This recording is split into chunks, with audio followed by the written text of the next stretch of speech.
भरतने फार मोठा इतिहास सांगितला. खरं म्हणजे आजच्या संपूर्ण कालखंडामध्ये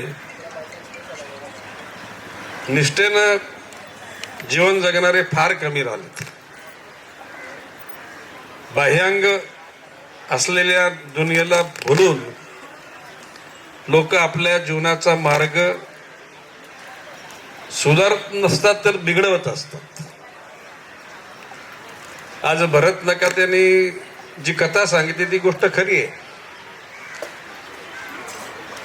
ज्या वेळेला भरत इच्छुक होता त्याला खरं म्हणजे विठ्ठलराव माझ्या मनामध्ये आपले सालवी कोण गणपतराव सालवी. गणपतराव सालवी मनाचा मोकला, परंतु तो फणसासारखा वरून काटे आणा आतून गोड.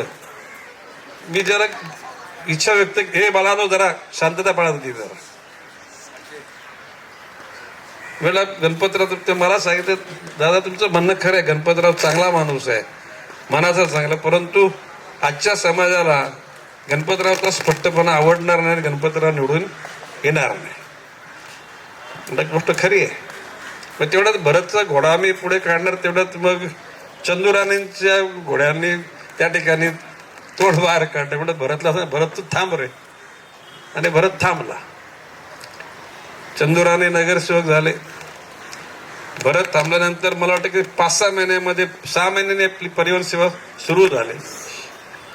भरतला परिवहन सेवेवर घेतला, भरतला परिवहनचा सभापती बनवला.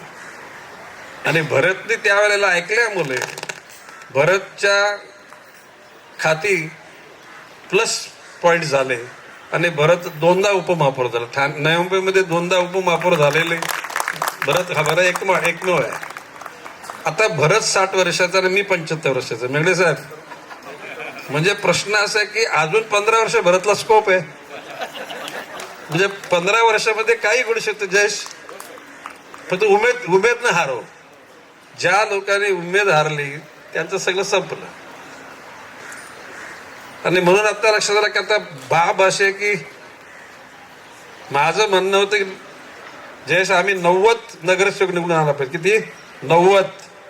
आणि जर परिस्थिती भर हुकम असती, ज्याला आपण नौटंकी न करता शिस्तीनं डॉक्टर बाबासाहेब आंबेडकरांनी दिलेल्या घटनेनुसार जर का निवडणुका झाल्या असत्या तर 90तून एकही नगरसेवक कमी झाला नसता.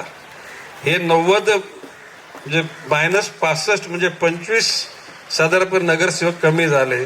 त्याच्यामुळे फार म्हणजे मला काय नगर महापौर भारतीय जनता पक्षाच होईल मला गॅरंटी होती. फक्त अजून एक 25 नगरसेवक पडले उमेदवाराचं मला दुःख आहे. आता भरतने मगाशी उल्लेख केला की 85 साली मी 1800 मतांनी पडलो, त्याचा उल्लेख केला. तर मी तुम्हाला सांगतो की 21व्या वर्षी मी जिल्हा परिषदला पडलो 150 मतांनी. 85ला मी नाही 77ला 13,000 मतांनी. त्याला म्हणजे जनता पक्षाची लाट, गौतम प्रसाद भोईर सारखा एक अतिशय समाजवादी विचाराचा, त्यावेळेला 70 वर्षाचा आणि त्यावेळेला मी 27 वर्षाचा. ते त्याच्याबरोबर पडायला सुद्धा मला आनंद वाटला होता. आणि 85ला 1800 मतांनी.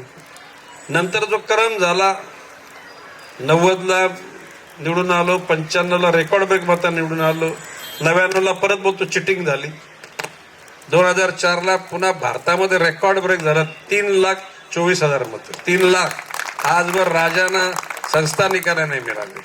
नंतर मग 2000 परत 10 साली परत 4ला मंत्री, 9ला मंत्री, 99ला चिट्टिंग झाली. 2000 साली मी गाफील राहिलो. म्हणजे निवडणुकीच्या दिवशी विठ्ठलराव मी मतदारसंघात नाही आलो. कधी? निवडणुकीच्या दिवशी. शीतल बस. आणि नंतर मग 19ला तिकीटच नाकारलं पक्षांनी मला. संदीप नाईकांनी सांगितलं तुम्ही खरं म्हणजे मी मला त्या गोष्टीचा खेद वाटतो की संदीप नाईकचं ताट मी म्हणजे त्याने मला दिलं आणि परत ते कंटिन्युअसली 2024 साली दिलं. आता संदीप नाईकला खेद नाही वाटत, त्याला सार्थ अभिमान वाटतो. संदीप नाईकला अजून भविष्यकाल उज्ज्वल आहे आणि गणेश नाईक एकदा बोलल्यानंतर तो भविष्यकाल निश्चित उज्ज्वल होईल, याच्यामध्ये वाद नाही. तसंच भरतला मी सांगतो कशाला करता, या सगळ्या निवडणुकामध्ये जे विरोधी लढले ते पण उमेद म्हणजे पद काय बोलतात स्वीकृत बोलतो. आपल्या उमेदवाराच्या विरुद्ध लढलेले पडलेले पण सांगतात दादा मला पण स्वीकृती घ्या. म्हणजे एखाद्याला थांबवलं, तो थांबला म्हणून स्वीकृतीसाठी अर्ज केला, इच्छा व्यक्त केली, मी समजू शकतो. एखादा लढला शेवटच्या टोकापर्यंत पडला, त्याने इच्छा व्यक्त केली, समजू शकतो. जसे भरतने मगाशी सांगितलं की दादाने बोलले थांबायचं, अशा सगळ्यांची लिस्ट काढलेली आहे मी आणि सगळा चार्ट 5 वर्षाचा पूर्व मांडलेला आहे. पहिल्या म्हणजे आता याच भरतच्याच वाढदिवसानिमित्तानं मी सगळ्यांना सूचित करतो की आता येणाऱ्या 20 तारखेच्या महासभेमध्ये सगळ्यांकरता काही म्हणजे काही टॉनिक मिळणार नाही, परंतु ते टॉनिक मिळणारच नाही असं भाग नाही. भविष्यकालामध्ये विविध तालुका लेवलच्या, जिल्हा लेवलच्या, राज्य लेवलच्या समित्या आहेत, विविध महामंडळाचे संचालक आहेत, महानगरपालिकेला स्वतः समित्या निर्माण करायचा अधिकार आहे. शिक्षण समिती बरखास्त झाली पण शिक्षण मंडळ बरखास्त झालं पण समिती आपण स्थापन करू शकतो. परिवहन समिती, वाहतूक म्हणजे आपली परिवहन सेवा आहेच, पण प्रभाग समिती आहे, विविध प्रकारच्या पर्यावरण समिती आहे. या तदर्थ समित्या या निर्माण करून त्या ठिकाणी महापालिकेचा लेटरहेड वापरायची संधी मिळाली तरी मोठं होतं ना काय. आणि मी भरतला बोलतो की लक्षात का अजून 15 वर्ष म्हणजे माझ्या लेवलला यायला तुला 15 वर्षाची स्कोप आहे, म्हणजे भविष्य कालामध्ये समजा बरोबर आहे ना. हा, तर भरतच्या वाढदिवसानिमित्ताने भरतला मी सांगतो की ह्या 20 तारखेच्या तुझं नाव नसलं समजा ना ते नाराज व्हायची गरज नाही, पण there is provision to respect you. तुझ्याकरता सन्मानाचं पद देण्याची परिस्थिती आज न उद्या निश्चित होणार आहे. आता हा मेसेज सगळ्यांना झालाय, जयेश कोणाला, दिघ्यापासून दिवाऱ्यापर्यंतच्या सर्व लोकांना, कारण माझ्याकडे यादी 500 लोकांची आली. किती जगदीश? 500 लोकांची यादी आहे. हा बरोबर आहे. तर अशा परिस्थितीमध्ये भरतने मगाशी सांगितलं की निष्ठेचं फळ मिळतं. भरत सारखा एक मनपूर्वक प्रेम करणारा कार्यकर्ता असल्याचा मला अभिमान आहे. जे जगाच्या पाठीवर कोणाला धनदौलत मिळाली, कोणाला पद मिळाली, साम्राज्य निर्माण करायची संधी मिळाली म्हणून त्याला काय बोलत समाधान वाटतं, परंतु भरत सारखा एक सहकारी जीवनामध्ये असण्याचा सुद्धा निश्चितपणे अभिमान माझ्यासारख्याला वाटतो. भरतच्या प्रत्येक जीवनातल्या टप्प्यावर गणेश नाईक कायम उभा आहे.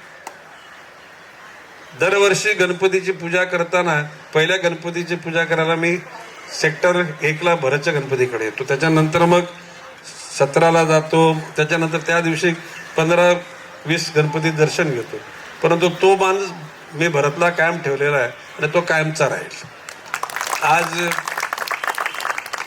भरत येता आता काय बोललं की म्हणजे 60 वर्षाचा म्हणजे सिनियर. अरे माणूस मनाने म्हातारा होत नाही तोपर्यंत शरीराने आणि वयाने म्हातारा होणं त्याला काही किंमत नाही. काही 25व्या वर्षी वृद्धावस्थेमध्ये जातात आणि काही 80 वर्षी सुद्धा निश्चित दमदारपणे काम करतात. तर भरत ना उमेद हारता बॅटिंग येईल, आपल्याला बॉलिंगची चान्स पण मिळेल, कॅप्टनशिप पण मिळू शकते असा विश्वास ठेव. तुला हार्दिक शुभेच्छा. 100 वर्ष जग. जय हिंद, जय महाराष्ट्र.